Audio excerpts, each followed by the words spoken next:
चला, आज दरबारात मल्हार मामा रस्ते आले होते.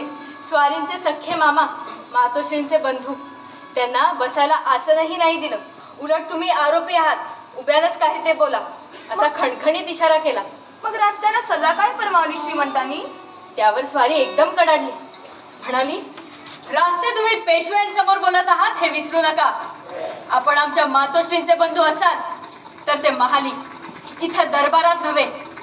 आपण इथं आरोपी म्हणून उभे आहात.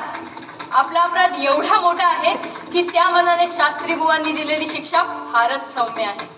रास्ते रास्ते मुकाट्याने रकमेचा भरणा करा, ही न्यायाची मसनद आहे.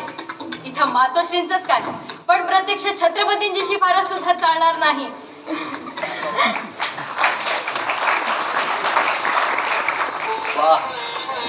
पेशव्यांच्या राणीचा हा गुण आम्हाला माहित नव्हता. केव्हा येणं झालं? आपण पेशवे म्हणून रस्त्यांना सजा फरमावीत होता तेव्हा. ईश्वर,